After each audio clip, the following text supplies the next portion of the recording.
I want to thank all of you for coming out today, and I want to recognize that we are gathered on the traditional territory of the Nanaimo First Nation this afternoon. There's a few things that I want to say and that need to be said in the midst of a recognized world crisis and how it impacts us here in Nanaimo. On behalf of City Council and staff, I want to say to all of you that we have been proactive here in Nanaimo, preparing for this. We elevated ourselves to level 1 at the Emergency Coordination Center last week. There have been significant numbers of meetings and planning sessions taking place in preparation for what the city can do within its jurisdiction. On a personal note, I want everyone to understand that I take this seriously, but I believe in taking this whole situation in a calm and sensible manner. I have a brother and a sister-in-law who will hope to get over the American border back into Canada. I have a daughter and a son-in-law and 3 grandchildren in Australia as we speak. And if anyone is likely to be negatively impacted if they contract this flu, it's my wife, who many of you know has had serious health issues in the last few years, and most recently just underwent open heart surgery and finished a bout of pneumonia last week. So I am very conscious of the seriousness of this and the impact it may have on any of you and your families, your loved ones, and this community. Having said that, I am confident that the province has reacted in a sensible and measured manner to this crisis, just as I am more than confident that the city, its staff, the emergency personnel, all of those, whether it's Chief Fry and her team, Mr. Sims, Mr. Rudolph, Ms. Gurry, Superintendent Miller, Mr. Harding, Mr. Lindsay, everyone has been involved, Ms. Legan, in ensuring that we are ready and to do our part. That means that we have to be sensible and calm. I want to say to the citizens of Nanaimo, now is the time to really think about your neighbors. When you live in a neighborhood where there are elderly, where there are those who are ill or who need assistance, I expect you as good citizens to prove that this is the kind of community we want to believe that it is and believe that it is. A community where people care, where they will step up to the plate and assist their neighbors in whatever way they possibly can. Hoarding, buying goods you don't need, panicking is not helping the situation and indeed may create problems that would otherwise never exist. I'm encouraging citizens in their buying patterns to be sensible, to support their local businesses, to support their community, to be prepared, but not to be excessive in the purchase of goods that they do not necessarily need. And I certainly discourage anyone who attempts to make an unnecessary or unreasonable profit out of the fear of others. This is the time to show maturity, to demonstrate citizenship, and I expect that of the people of Nanaimo. Just as you are receiving it from the people who work for you, from your council, and I hope from your mayor, likewise, that kind of maturity and common sense will continue to be demonstrated. As Mr. Rudolph will make a formal announcement today about significant measures we are taking with respect to city facilities ahead of the curve to ensure that the spread of the virus is limited as it most possibly and will likely be in our community because of those steps, I want all of you to take a deep breath, to remember that we will get through this. This country, the people of British Columbia have faced greater crises in the past, but if we react, as I say, in a mature and calm manner, we will get through this. Our water supply and our system is safe, notwithstanding some of the gossip and information I hear that comes through social media. You don't have to go out and purchase bottled water. We have an $80 million treatment facility that guarantees you probably have some of the best water in the world, let alone in Canada or North America. So again, be sensible, be calm, be rational, but most of all, be kind. Think of your neighbors and think of the community. Be sensitive to people's needs. Bump the elbows. Do what your mayor did before this interview today. Washed his hands. Take the common, ordinary precautions that each of us can and should undertake at a time like this. Listen to the provincial health officer. She is an amazingly capable human being doing a wonderful job on behalf of British Columbians. We are following the directions of the provincial health officer as we have from the start of this. As things started to develop over time, we will continue to do so, all in the best interest of the citizens of this city. And I'm now delighted to say that we are well served by the staff around me today. And I want to ask Mr. Rudolph to step forward to make the formal announcement with respect to facilities, which are in addition to all of the steps that have been undertaken, that are all available on the city website, that have been posted in various press releases by capable staff over the last week or two. Thank you. Mr. Rudolph. Thank you, Your Worship. I'm joined as well by members of our senior management team, our first responders, as well as other members of our team. So I just wanted to give a bit of an overview of the city's operational readiness and preparedness in dealing with this event. Beginning over a week ago, the city staff began meeting to discuss and address some of the issues that we saw coming towards the city that led to an activation of our Emergency Operations Center to level 1 on March 12th. And also a briefing of council was held on March 12th for all things operational that we were involved in at that time. Many of you know that, well, all of you know that the city is following the guidelines and directives of the provincial government, and specifically the chief medical officer. So we followed those directives with respect to the gatherings of greater than 250 people. That was last week.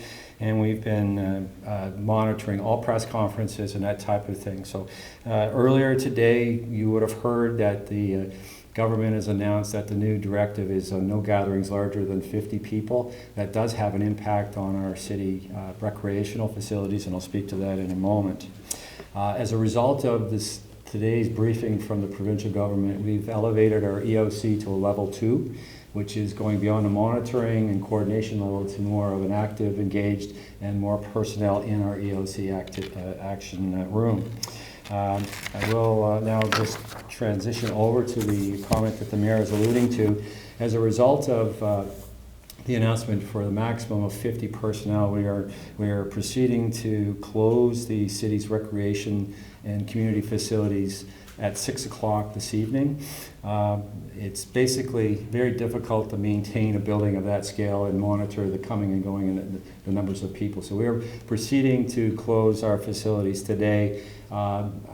People that might have children and participants in there are being contacted directly by phone by the recreation staff. So anybody impacted that would be notified personally if we can reach them, otherwise through social media and other avenues, emails and that type of thing. A couple of other points that I'd like to mention is we are actually developing a plan should we need to sequentially close some of our other facilities, including the public venues such as this, the SARC building, even the entrance to the police building where public is coming and going. So we're in the process of reviewing that. So that's not happened at this stage, but we're going to anticipate we may need to do that. We will be prepared for that. In regards to some of our emergency services areas, we are suspending our routine fire safety inspections. We are limiting access to all first responder facilities as an extra level of protection, and that includes the front counter at the RCMP detachment. As for meetings and the business of city and council, the city council meeting will take place this evening, anybody wishing to attend, we're encouraging them to do that virtually through the Shaw cable or online. If you must attend in person, we're asking people to exercise the social distancing protocols that have been suggested by the government. As far as next steps, staff are going to, immediately following this press conference, go back to the EOC and continue to work through staffing and service delivery, maintenance, business continuity issues, and make sure that we're fully prepared in the event that we're getting additional directives from government. We are encouraging the city's residents to interact with us virtually. If you don't have to come to City Hall, or we need to transition into not shut the business down, but to deal with things as much as we can over the phone through virtual mechanisms. All of our information is available in our social media channels, on the website, and of course our switchboards at Public Works, in City Hall, and the other locations. So I guess I'll leave it at that for now, and the mayor and I are available, and some of our other senior managers should there be any questions. Can I just ask you a general question? I'm new to Nanaimo, but if I wanted to access any of your government services, if I needed a permit for things like that? How are you dealing with that? So the question is, if somebody wants to come to City Hall and get a permit, we do have a lot of services available online. Secondly, if you must come to City Hall, we are still providing those services, but I cannot guarantee you that we will continue to have those buildings open. We are looking at various ways to continue all our service levels wherever we can. So the answer is yes, you can still do that, but it's possible that we will have to go to another layer of removing those counter interactions in the foreseeable future. A question about the emergency operations center moving from level 1 to level 2. Can you please expand a little bit? Yeah, there's a 4-level emergency protocol. Our level 1 is virtually is a virtual one. It's not necessary to man it or person occupy it 24/7. We are elevating our stance on this, that we're in a more prepared state. So our staff that are involved in EOC, there will be more folks attached to that and required to be on call should we need them. So it's a delivery of it's basically what we've been performing in the last few days anyway. So we're just recognizing that. So we've actually been further along on that than just tracking things. And just follow up to that, why was the decision made to elevate to level 2? Was there I think it was a decision once we heard the decision by government to go from a 250 to a 50 gathering threshold, which had an impact on our recreation centers. So now we're closing our rec centers. There's a lot of logistical issues attached to that, and some of the other issues that are attached to City Hall and the service delivery that we have. This is a moving target issue, and we are finding that hourly there's new impacts that are possibly impacting our ability to continue to maintain our service level. So we want to be extra vigilant in terms of discussing and dealing with all those issues as they are unfolding this afternoon. Are smaller recreation centers remaining open, such as the Departure Bay Activity Center, I could answer that question, but I may ask our Parks Rec and Director, General Manager Richard Harding, to speak to any questions with respect to the closure of the rec centers.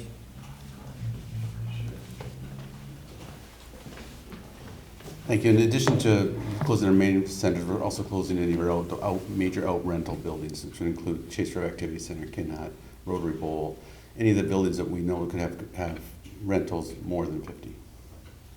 So are you calling people and canceling We are. their wedding bookings or whatever they do? Well, if there's weddings, yes, we'll be canceling those. Yes, we'll be calling them all back. Do you have a ballpark figure of how many people this is going to affect at this point?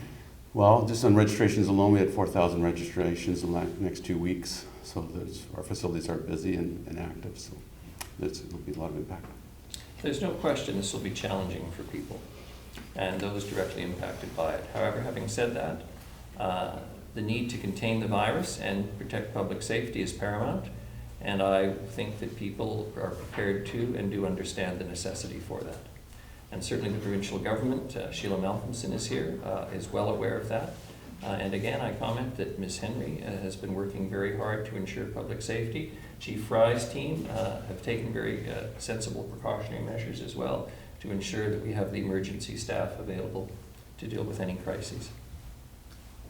Sorry if this was answered already, but as far as arena operations, parks and rec staff, are there like any job losses? Do they get deployed to different areas of the city?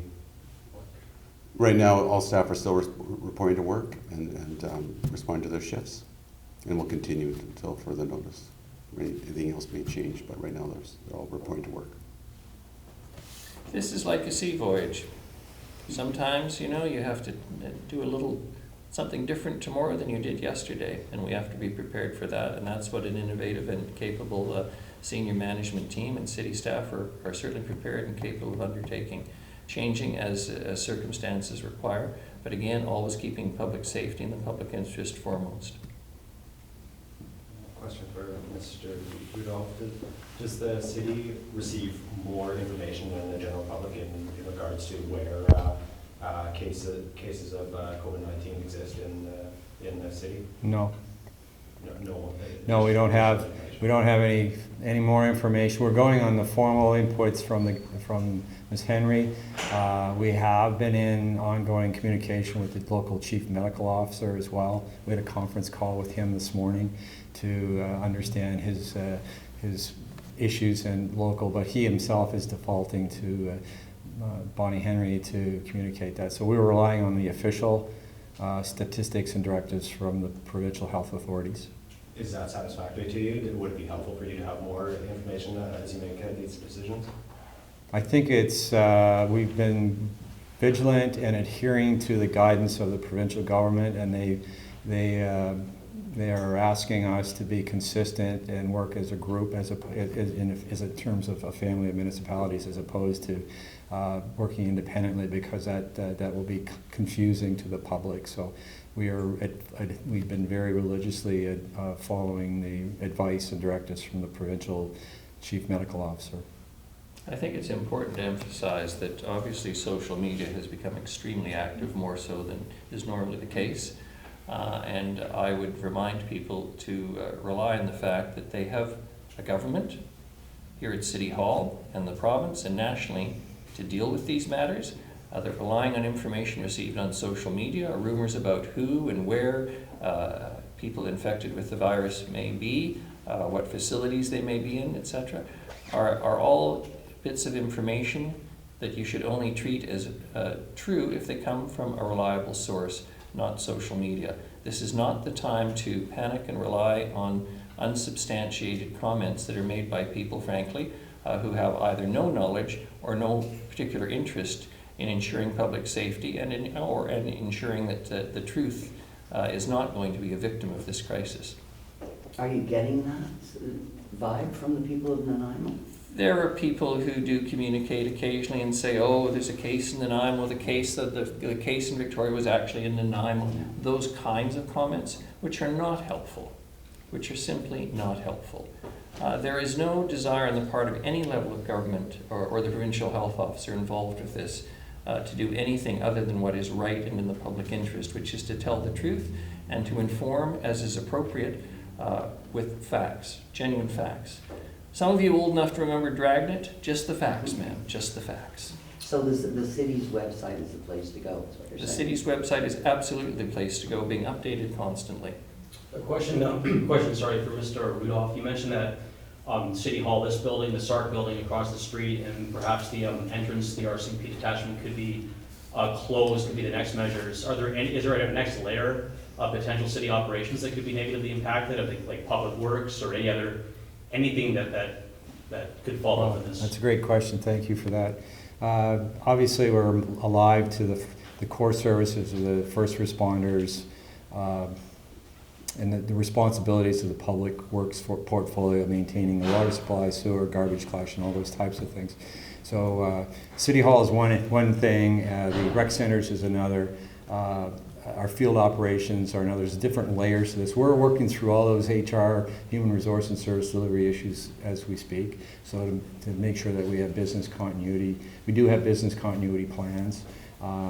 Obviously, we're in uncharted territory here, so we want to make sure that we're doing everything we can to protect the staff from any exposures to situations that would make us unable to deliver on those essential services. So beyond the essential services, I think we are progressively deciding to call back some of our interactions with the public and ask people to go virtual and those types of things that don't actually have to happen. We are going to deliberately roll those back and not have those meetings starting now unless they're absolutely essential. So we're setting up layers of protection, I guess, for our general staff. I think both sets of first responders that are here would indicate that in addition to that, the RCMP and our fire services are both taking additional provisions to ensure the integrity of those workforces.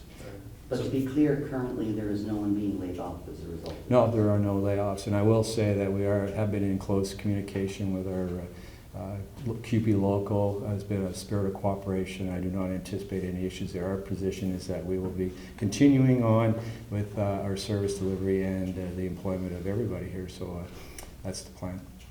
So to be clear, core services, you don't see that being impacted? Well, at this time, they're not impacted.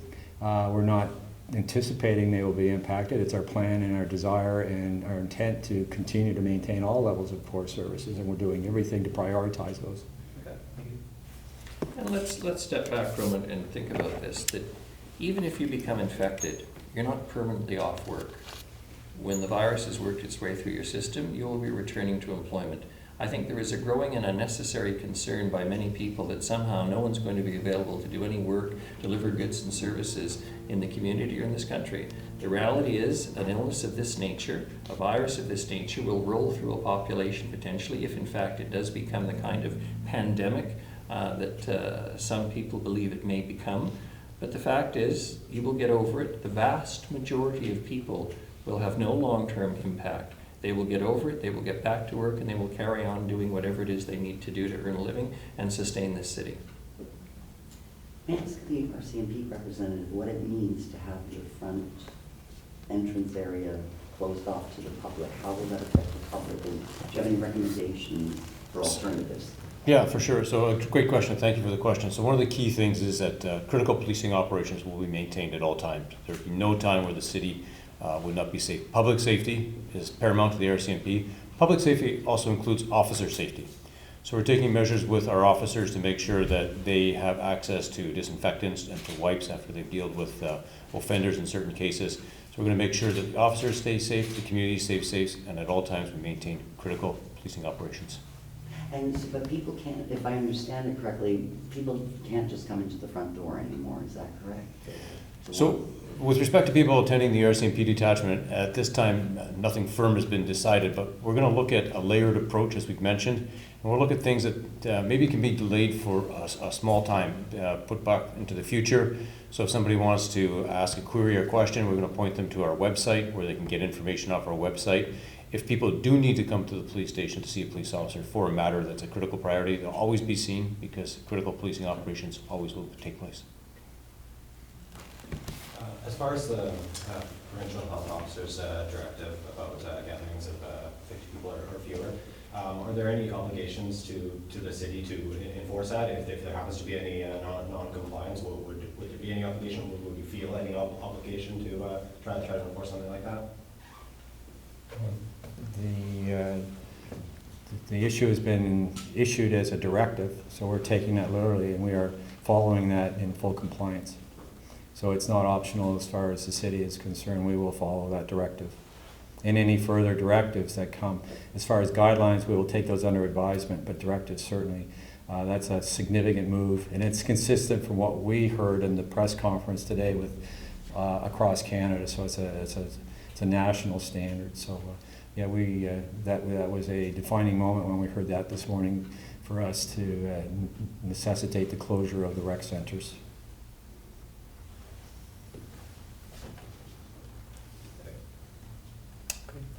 Well, if there's no further questions, thank you very much. Thank you. Can I add something, Jim? Oh, I'm sorry. Yeah. From the provincial government perspective, very reliant on the actions of the city of Nanaimo to carry out the direction for the purpose of social distancing. So that we are now have full cooperation. There's no surprise. We work very well with this council. And we need to reinforce the necessity for all members of our community to follow that lead.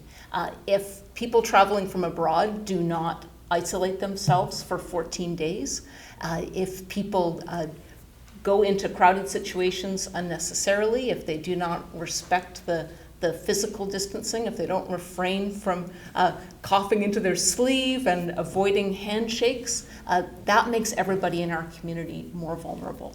And I can't say enough how serious this could be. We have a significant increase in declared cases on Vancouver Island, going from 1 on Friday to 7 today, is certainly something that impresses upon all of us how important it is for every member of our community to govern themselves, to not just think that I myself want to avoid getting the disease, but that I want to avoid passing it on to the most vulnerable members of our community.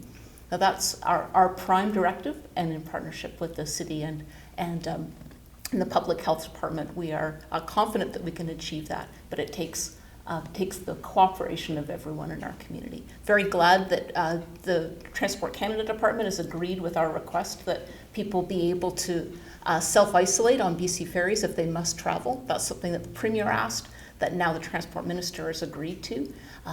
We are disappointed. Our Health Minister today expressed his disappointment that the federal government did not close the border to U.S. citizens traveling. And so instead, the Health Minister said, I urge visitors from Washington State, please do not come to British Columbia. We need to stay home, stay close to family, stay safe, and limiting international travel is a significant part of that. How concerned or frustrated are you by the fact that, from reports we've seen so far, people arriving from other destinations are getting little or no information? And secondly, this it's not a directive for citizens to self-isolate once they've come from somewhere. It's a suggestion. Is there frustration on the provincial level about that? It became a directive today. Oh, I'm sorry. Okay. Yeah, both provincially and federally, the direction is that anybody who has landed from travel abroad it must self-isolate for 14 days, but I am disappointed that this hasn't happened voluntarily. Anybody who's been looking at anything on social media has listened to the daily reports from Dr. Bonnie Henry, and certainly people that have been talking to members of their family who are concerned about their safety overseas. I would have hoped would have received the message that self-isolation is a very important part of keeping everybody safe. And if you need help and support in self-isolation, your neighbors and family members will be very glad to go out and get groceries or run errands on your behalf. Maybe just two other good news pieces today through the press conference with Dr. Bonnie Henry. We learned that pharmacists are now able to refill prescriptions without going through a family doctor. That both saves us doctor resources, primary care provider resources, but it also aids in the goal of self-isolation. And also now that employers no longer are required to get a doctor's note for an employee who is ill, another benefit, it helps people self-isolate and also preserves our scarce and precious doctor resources.